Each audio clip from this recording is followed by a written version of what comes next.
আগে শুধু বর্ষা মৌসুমে মশার উপদ্রব বাড়লেও এখন বছর জুড়েই মশায় অতিষ্ঠ নগরবাসী। ডেঙ্গুর মৌসুম মে মাস শুরুর আগেই রোগটিতে আক্রান্ত হয়ে প্রতিদিন প্রায় 50 জন রোগী হাসপাতালে যাচ্ছেন। বর্ষার আগে রাজধানীর বিভিন্ন এলাকায় মশার উপদ্রব বাড়লেও নেই সিটি কর্পোরেশনের তৎপরতা। কিছু জায়গায় ওষুধ ছিটানো হলেও এটিকে লোক দেখানো বলে অভিযোগ নগরবাসীর।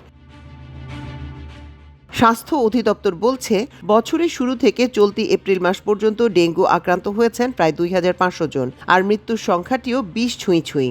যদিও এতে যুক্ত নেই বেশিরভাগ বেসরকারি হাসপাতালের তথ্য।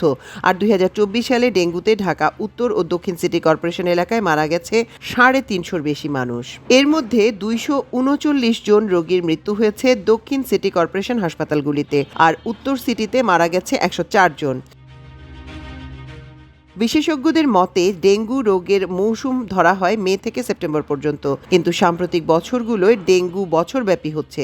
এর মধ্যে আক্রান্তের হার সবচেয়ে বেশি থাকে জুলাই থেকে আগস্ট পর্যন্ত। কীটতত্ত্ববিদরা বলছেন, বর্ষা আসার আগেই মশা নিধনে কার্যকর পদক্ষেপ না নিলে মশাবাহিত রোগে আক্রান্ত হওয়ার ঝুঁকিতে পড়বেন নগরবাসী। 2024-25 অর্থ বছরে মশা নিধনের জন্য 2 সিটির বাজেট ছিল 150 কোটি টাকা।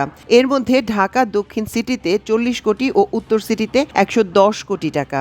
রাজধানীবাসীর দাবি, প্রতি বছর বিশাল অঙ্কের বাজেট হয়, খরচও হয়, কিন্তু তাদের যন্ত্রণা লাঘব হয় না। মশাবাহিত রোগের প্রাদুর্ভাবও কমে না, বরং প্রত্যেক মৌসুমে মহামারী আকারে মশাবাহিত রোগগুলোর প্রকোপ বেড়ে যাচ্ছে। সরেজমিনে জানা গেছে, দিন কিংবা রাত নেই, ঘুমাতে হলে মশারির বিকল্প নেই। মশার উপদ্রবে অতিষ্ঠ জনজীবন। বাসাবাড়ি থেকে অফিস আদালত সব জায়গায় মশা বেড়েছে মাত্রাতিরিক্ত।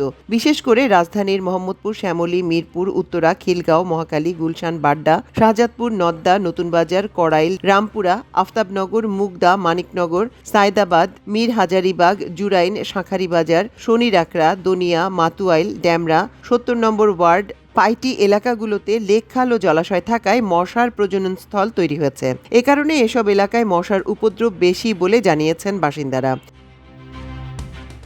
নগরবাসীর অভিযোগ, কল্যাণপুর, গুলশান, বনানী, বারিধারার মতো যেসব এলাকায় লেক ও জলাধার আছে সেগুলো ভাগাড়ে পরিণত হয়েছে। এছাড়া রাজধানীর মগবাজার এলাকায় মশার উপদ্রব অসহনীয় পর্যায়ে চলে গেছে। এর কারণ হিসেবে তারা দোষারোপ করছেন হাতিরঝিল লেকটিকে। নিয়মিত পরিষ্কার না করায় জলাশয়টি এখন মশার প্রজনন স্থল।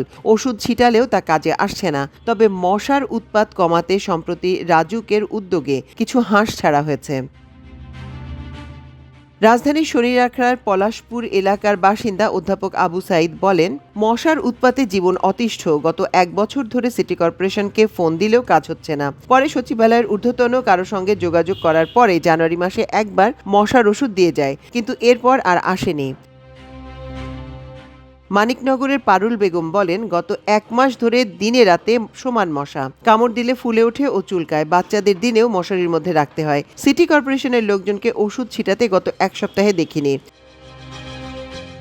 ডিএনসিসির প্রশাসক মোহাম্মদ এজাজ সম্প্রতি একাধিক গণশুনানিতে জানিয়েছেন, ডেঙ্গু প্রতিরোধে মশা নিয়ন্ত্রণ জরুরি, কিন্তু বাড়ি ঘরে মশা নিধন কঠিন, কারণ 90% বাড়ির পাশে ময়লা পাওয়া যাবে। বাড়ির মালিকরা ঠিকমতো পরিষ্কার করেন না। লার্ভা মারার জন্য যে ওষুধ দিতে হচ্ছে, নিরাপত্তার কথা বলে সিটি কর্পোরেশনের লোকজনকেও ঢুকতে দেন না।